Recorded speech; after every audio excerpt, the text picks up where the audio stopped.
Hello everyone, welcome to another session of the Shadow Empire campaign. I think last time we ended just finishing this session, so I'm just going to click next turn.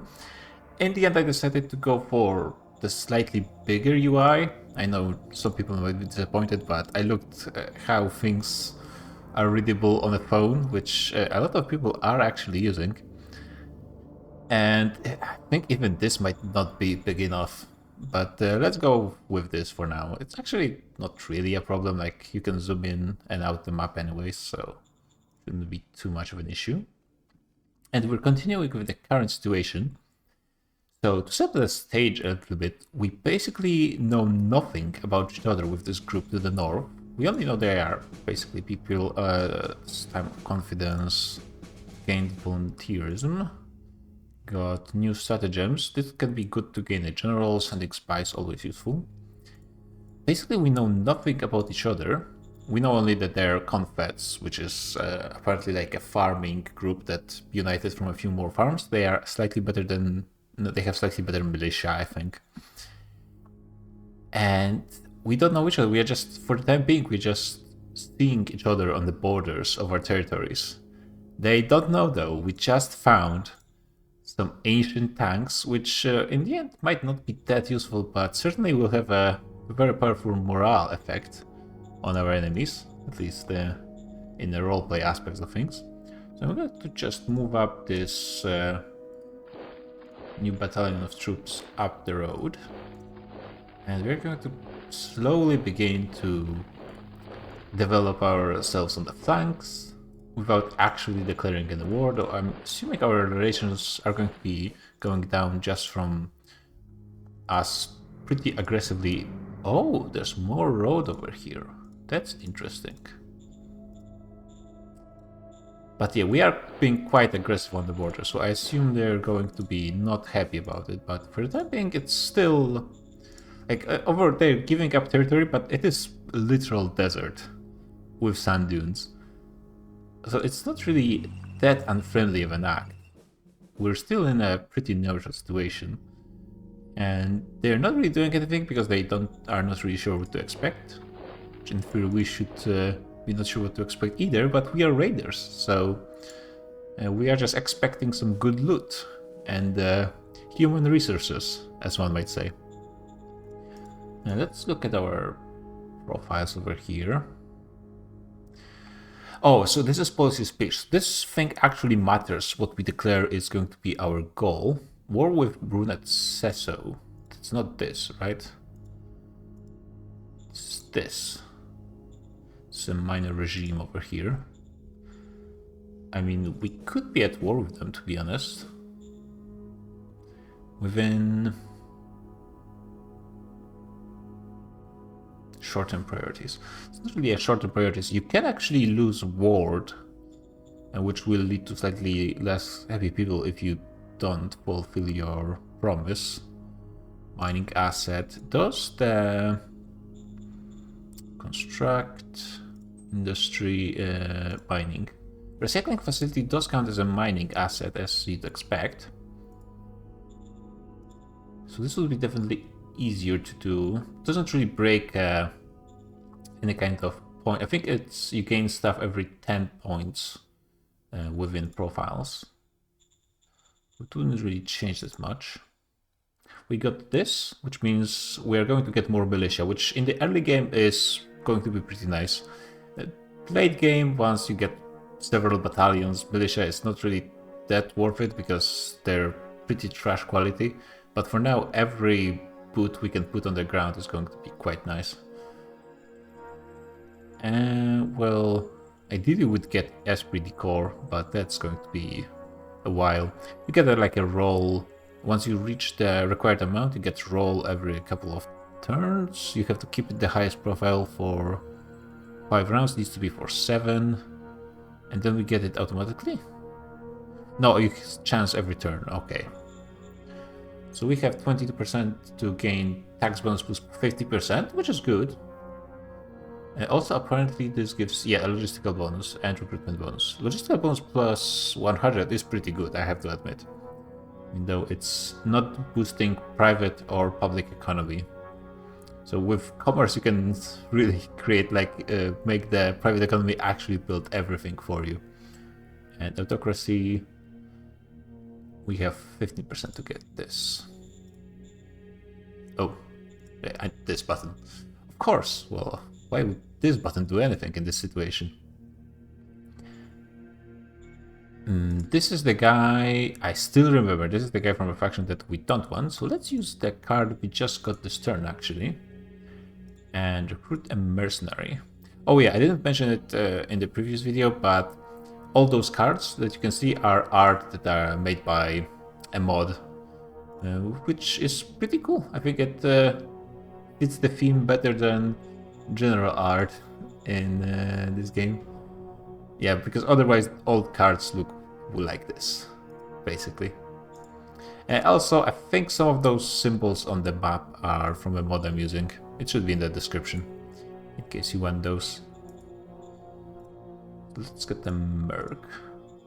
Oh, it requires a ton of political points, and we don't have enough. I think we can just wait one turn without the general, to be honest. Let's send a spy to Brunette Sesso. It's actually pretty easy.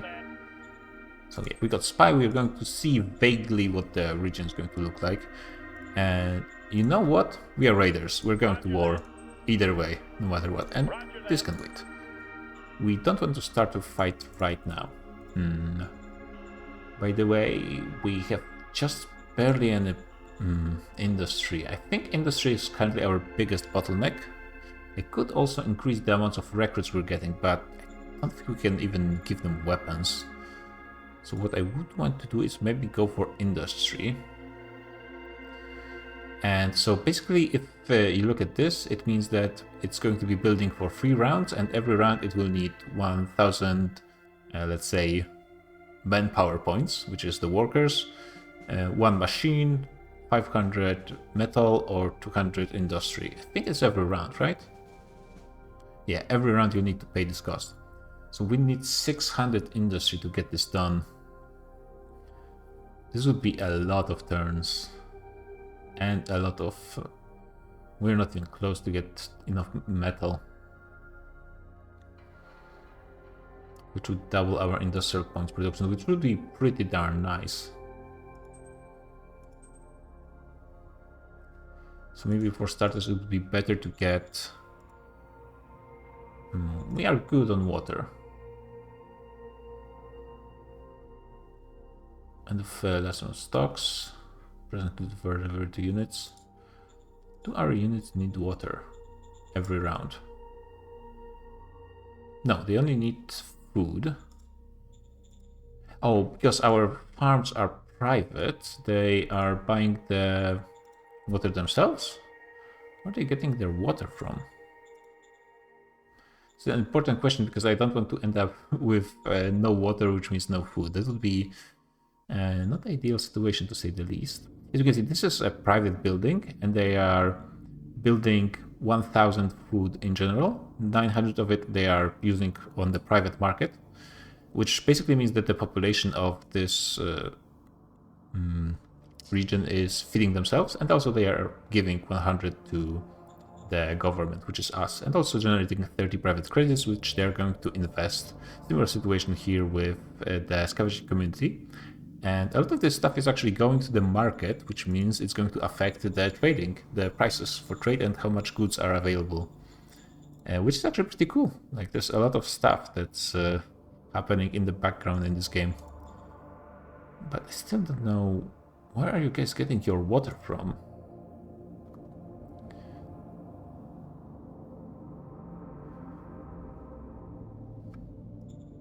How are we not using any water?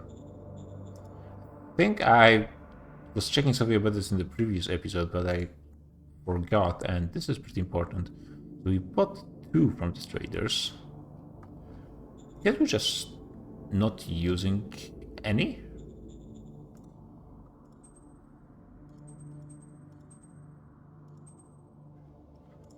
Which seems dumb facility. seems like this doesn't need water somehow.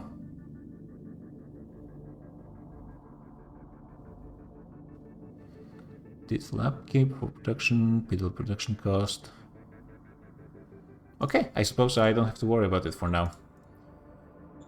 And we'll see how it looks in the future, because yeah, if I want to build a public farm, a government farm, it would cost water, and then we would have a problem.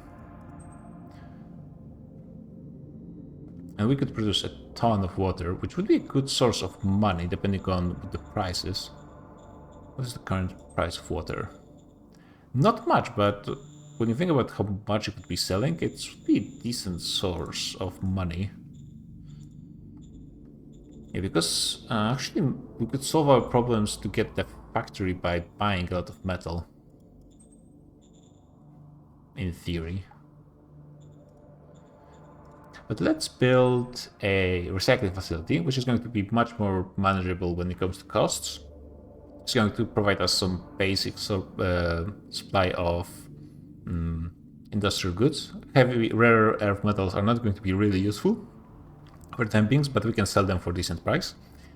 And also there's a chance with scavenging you can find stuff in the ruins, and sometimes this stuff it's much more valuable than anything you could be using with when it comes to resources. We can also be getting wind traps, so it looks like there's enough water in atmosphere to actually get some water.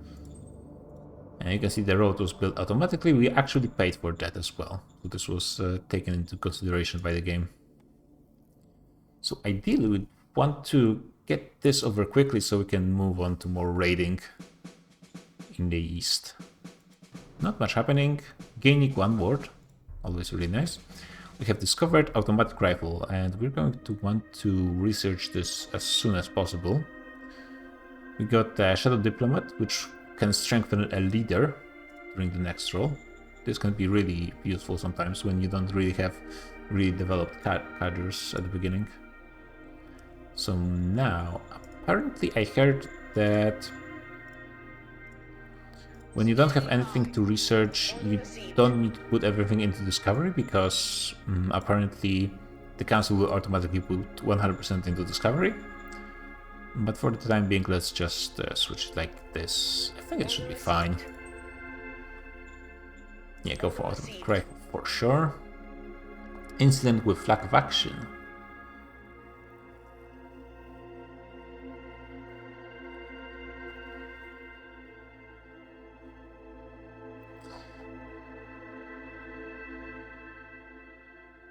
Well, I actually don't mind a bit of unrest, reducing mind.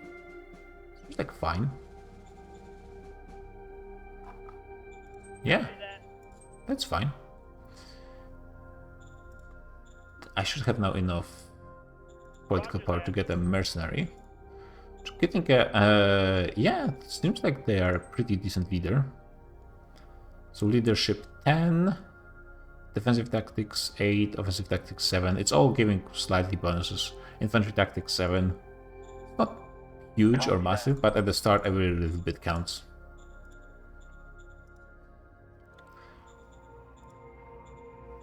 It would be useful to get a few more troops to replenish, but it costs industry, and you know you got to build up this support on the behind the front lines. So let's grab this real quick.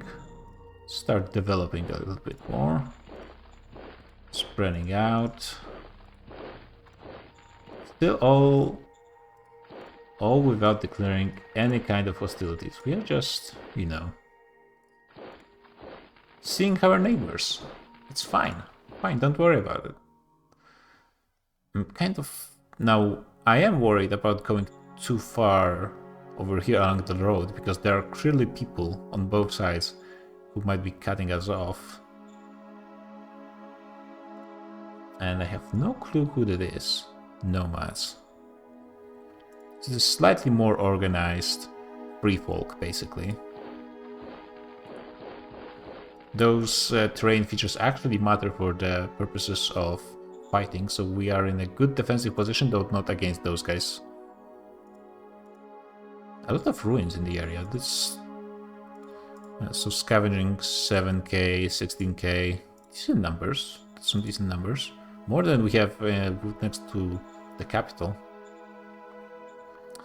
Maybe I should have invested a bit more into army. They do have significant numbers of militia for sure. Gained discipline. We got a defense. Oh yeah, because some cards are actually like strategies you can put on battalions. So this one is just plus 2 defense, minus 2 attack, which is not going to be really useful. Offer protection can be really nice for like a more diplomatic playthrough. And diplomacy is usually the way to go. I think it is the most effective way of interacting with those miners, if they are farmers, of course, which is not always the case. But this is not our way of life, unfortunately for those guys mostly. Because right now they're going to find out, no doubt to their horror, that they're going to be just about surrounded around all sides by our group. And there are still some of them there, though they're cut off from supplies. I assume they don't have a second city. That seems unlikely to be the case. And now they have 700 militia over here and, well, a lot more militia over here. This might not be an easy fight, even with a full surround. But interesting to see what they actually do now, because that's hard to interpret it any different than an actual very offensive action. But this might be pretty nice. We got a new militia unit with pretty decent numbers, so let's move that forward. EC faction. EC faction was the one that actually kind of sort of has similar ideology to what we are going to push for. So yeah, I accept you. We got a new leader. Nomads are assaulting our traders. Yeah, well, you know, those traders are under our protection. So we're not going to take any of the nomad shit over here. Which right now we have only 600 people on this ledge over here, protecting our border by aggressively patrolling. We don't even know who's here exactly, but all of our assets are actually just busy and right next to our home, to be honest. This is really close distance to be fighting another city, which might be actually pretty good. I have a lot of money, but I don't really have anything to spend it on because industrial points are just such a bottleneck for me.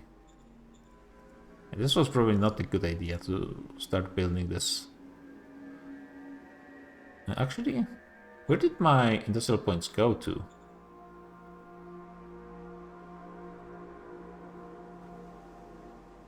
Oh, it didn't use those because there was not enough machines. We can just buy those machines. That's not going to be a problem. We have a ton of money, actually.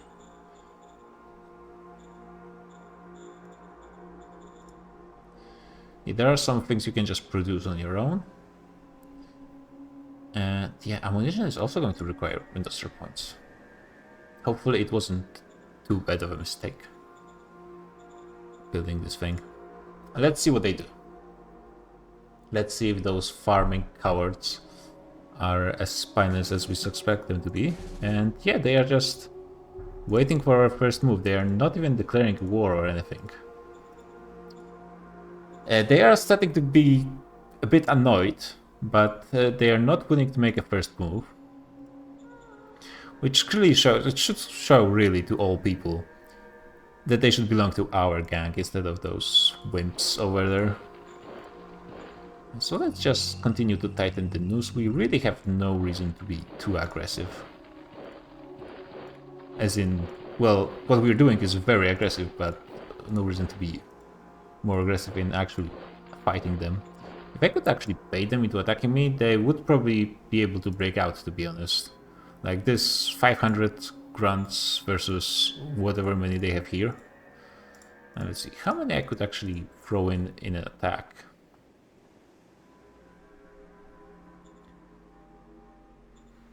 People are going to like us more if we attack them, which, yeah, because the fist profile is going to increase. Not that much negative fallout. Yeah, I think we can just announce our plans with this this farmer state quite clearly. The game tells me, oh yeah, it's because of the tank, and it's going to not go down. If we were to try to attack without the tank, how would our chances be looking? Not terribly, actually. With the tank, it's much better. Militia buggy, Romulus. If I remove this, would the chances actually be improving? Not really. This is also a problem with militia troops. You actually don't really know what kind of units are part of them. We're not attacking with everyone we have because some units don't really have movement to attack. But let's see, how much damage can this tank do? So it's going to be the first fight of this campaign. In theory, numbers are looking very good for us, but I think in practice, because the estimations is so much weighted because of the tank, which is very slow numbers, and one unit can only fire once every round. And maybe the tanks will have enough of a morale effect though, so let's try it. Let's go. Not a great start.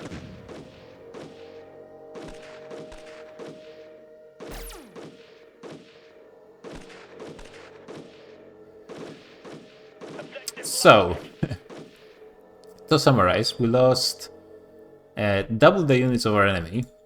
They have absolutely massive numbers.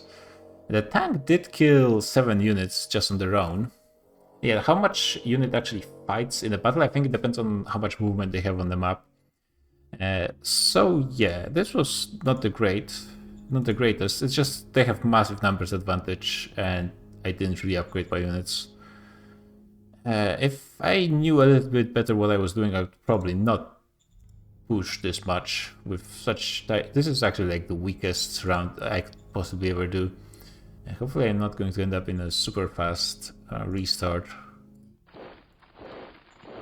But somehow I'm going to come up on top, I'm certain. Roger that.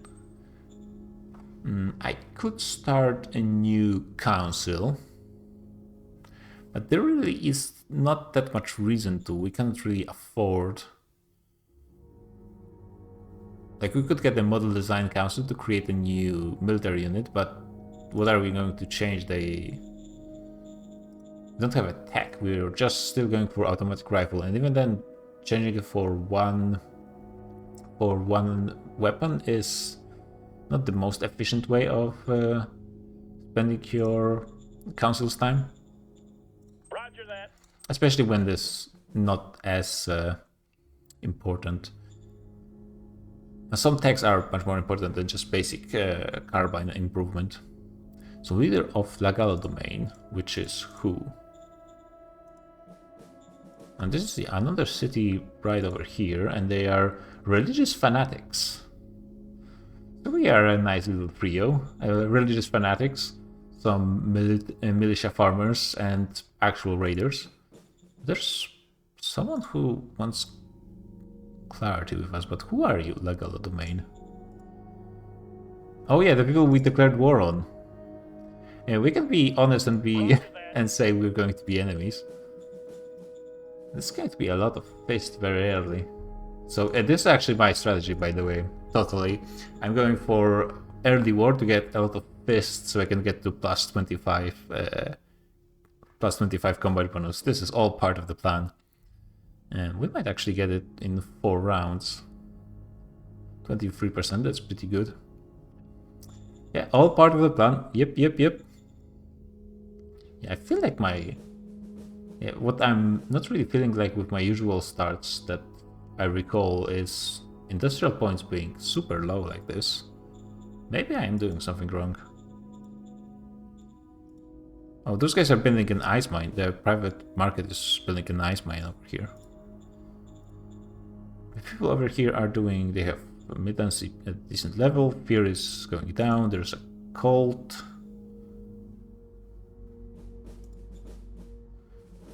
And militia is still improving. And they are pretty happy. Workers are pretty happy as well. Okay, let's see how they break out of this. We're probably going to have to go back in the defensive position. Luckily, losing territory is pretty much meaningless. I just hope we don't lose too many soldiers during their counterattack.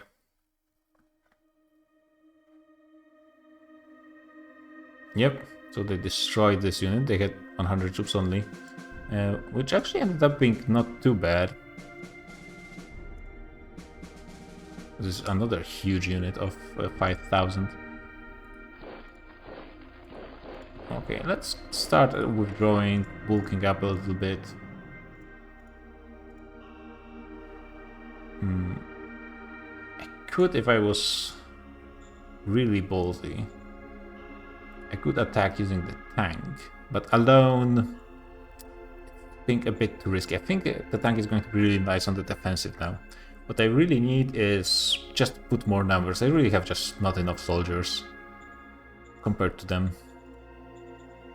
Maybe they do have more militia than usual farmers community.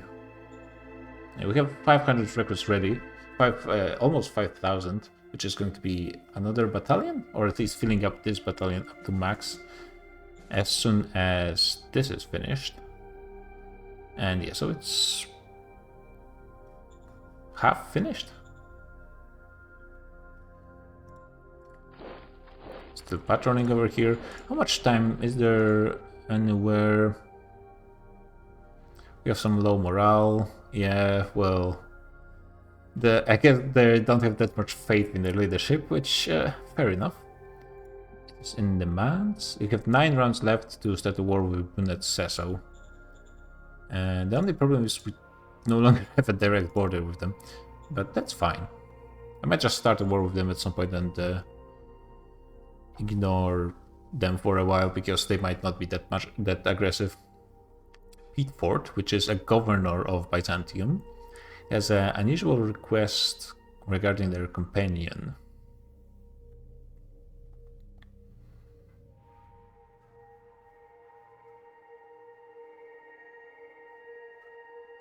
So he will like me more. We are going to gain commerce, which is not the worst thing. I think I like it because he's not... 67 is not the worst relation, but I would prefer the governor, which is pretty important person currently in our nation, to like me more.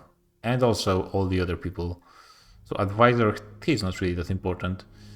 And commander of military. Yeah, that's doing this for relations. I think it's going to be fine.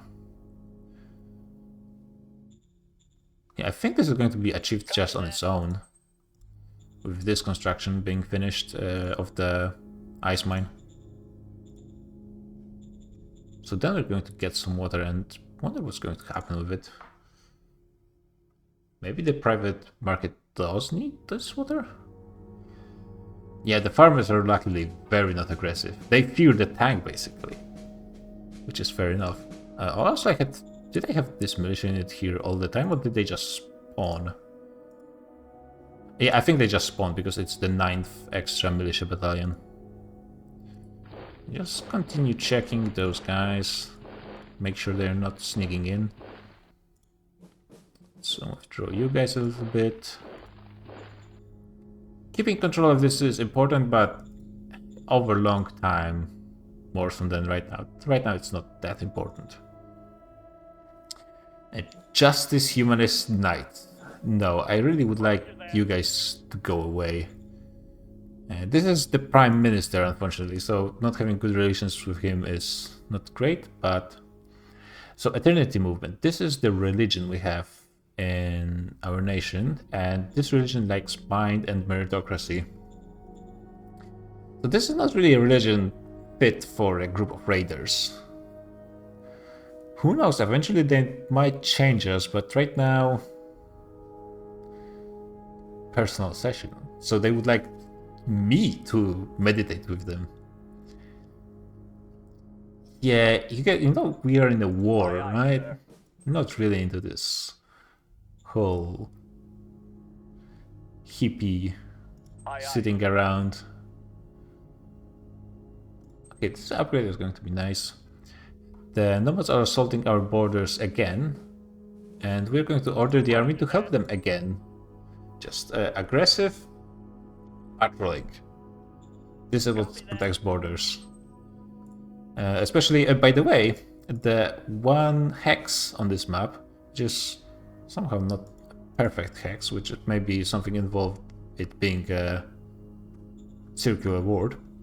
One hex has either a side or across it is 500 kilometers. So right now we have, so this is 800, 1400 militiamen patrolling a border of 1, 2, 3, 4, 5, 6, 7, 8, let's say 8. So, and depending on how you calculate it, but a good few thousand kilometers. So yeah, this is not really the most secure defense of a border. But yeah, the hex size is very... It was very hard to really square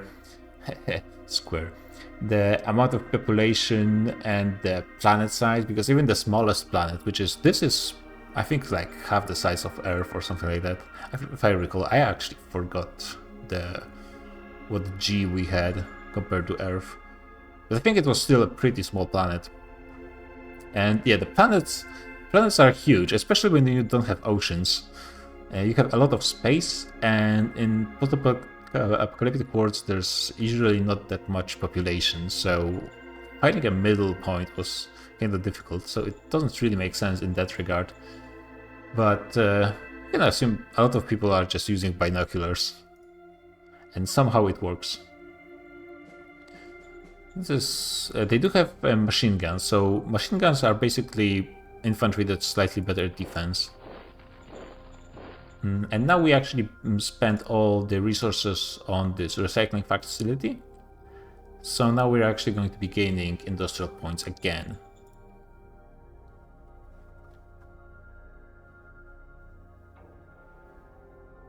Yeah, they're just organizing themselves. Really passive. They fear the tank. The tank killed like 1,000 of their people. Even though our troops were smashed by them. The tank was formidable opponent to them. We got more militia, and this militia is going to be protecting this flank, this part of the desert. Making sure... Luckily, AIs... For the most part, AIs, when it comes to logistics, follow the exact same rules as the players, though Nomads don't have a... they don't have a city they gain their logistics from. Some rules work a bit different for Nomads and like Free Folk and some other groups like them.